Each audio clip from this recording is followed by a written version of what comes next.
parce qu'on pourrait y passer des heures, et puis on va t'écouter aussi pendant le festival.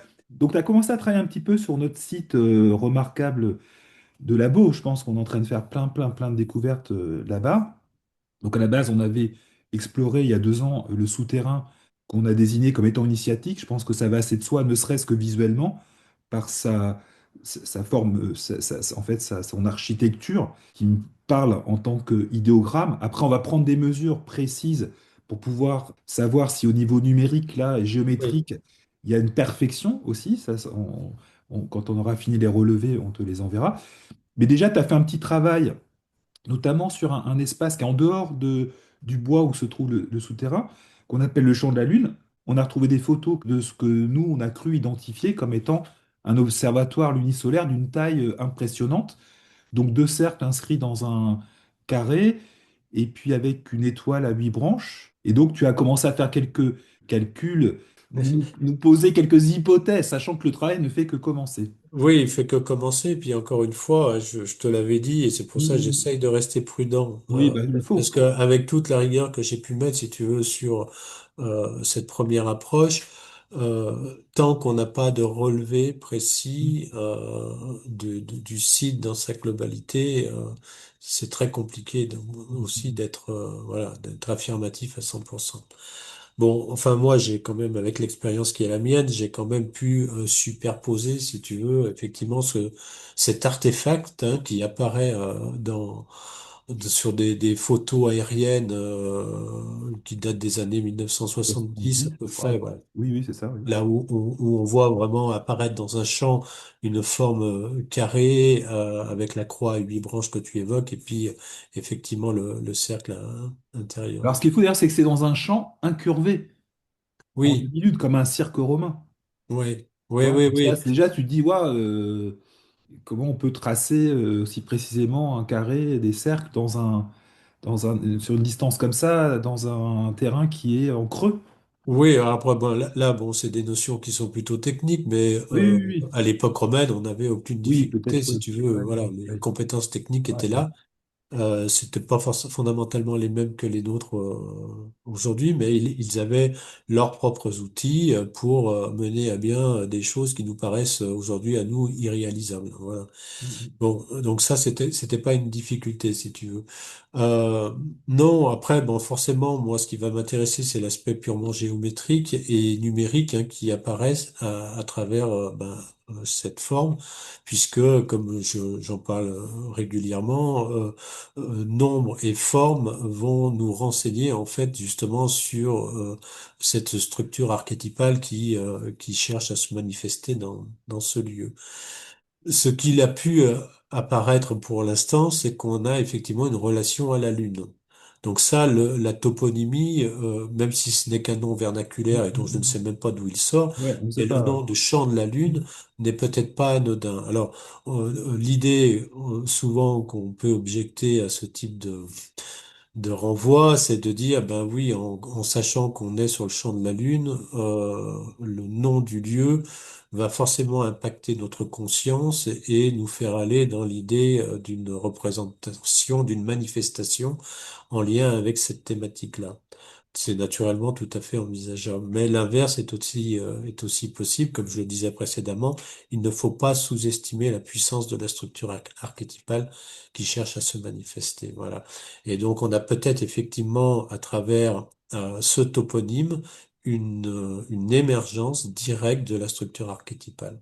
Voilà, après, je peux pas en dire énormément de choses. La grotte en elle-même, moi, je la connais pas en tant que telle. J'ai regardé un petit peu les plans et effectivement, tout ça semble construit avec une certaine intention. Euh, ça mériterait, à mon avis, effectivement, d'avoir un très bon relevé et d'en faire l'analyse numérique Oui, derrière. surtout qu'on a découvert d'autres éléments, justement, géométriques, des Oui, triples cercles, donc une espèce de triple enceinte, hein, si on se réfère oui, à Guénon, des tumulus, oui, un cercle aussi dans un carré, un cercle isolé, très bien tracé. Donc il y a plein d'éléments géométriques. Et puis oui, on a aussi découvert il n'y a pas très longtemps, là, il y a 3 semaines, en débroussaillant, des conduits en fait d'aération apparemment de soit un énorme crématorium, hein, soit peut-être une fonderie ou quelque chose de cet ordre-là. Parce qu'on a trouvé aussi des scories de métallurgie. Donc Oui, on est sur une hypothèse métallurgiste thaumaturge.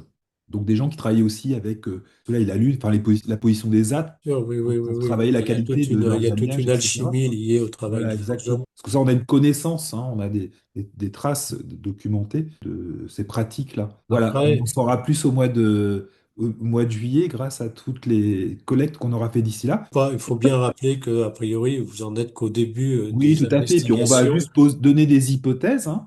Ouais. Après, il y avait Michel Vital Le Bossé qui sera là, qui avait déjà travaillé très sérieusement le site sous plein d'angles différents, sous l'angle aussi de l'herméneutique, par exemple. Donc il y a quand même déjà pas mal d'informations, mais là, il y a d'autres choses qui se sont révélées exister sur le site, et donc, bon, bah, on posera sur la table quelques hypothèses, puis on échangera sur ce site, puis surtout on le visitera, parce qu'en fait, c'est un site qui est puissant dans l'alimentation qu'il exerce. C'est une aventure en soi, parce on est dans un espace particulier. Donc c'est un lieu qui entraîne aussi plein de rencontres, plein de phénomènes un peu spéciaux. Donc je pense qu'on est vraiment dans un Téménos, un peu un espèce de lieu comme ça où il se passe des choses C'est bien possible, voilà. intéressantes. Donc on sera ravis Ouais. de te le faire visiter et puis de partager avec tous ceux qui s'intéressent à ces sujets-là cette nouvelle aventure.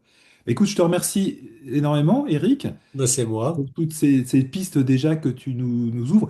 Et puis, je ramène vraiment à lire tes livres, parce que entre les vidéos déjà qui sont fascinantes, entre la vidéo et le livre, on voit vraiment, pour ce genre de travaux, il faut vraiment lire les livres. Parce que on avance comme ça, pas à pas, minutieusement. Tu donnes tous les outils, en fait. Tu rappelles les connaissances, tu donnes tes sources, etc.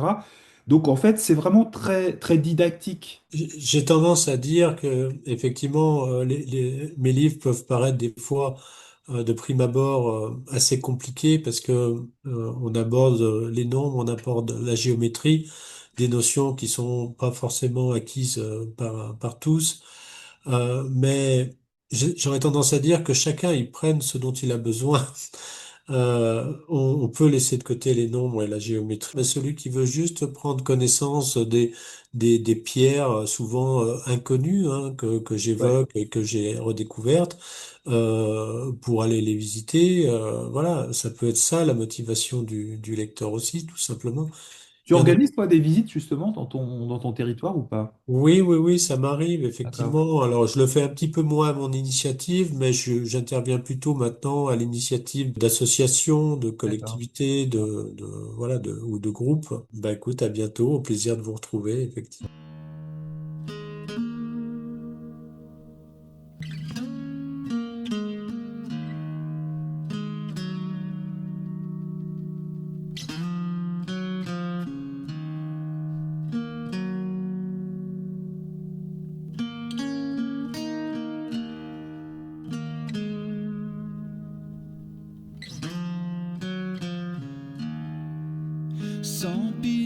Sempiternel, le flux de l'origine,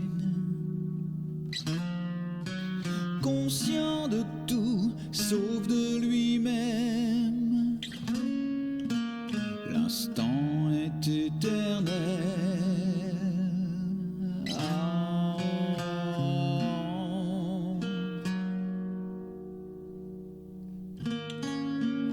Avant que ne s'immisce le temps qui change, quand l'illusion s'en mêle à l'unité qui reflète sa propre multitude, avive au cœur de l'atome, trauma après l'hématome. Divine amnésie de l'homme, sempiternelle origine.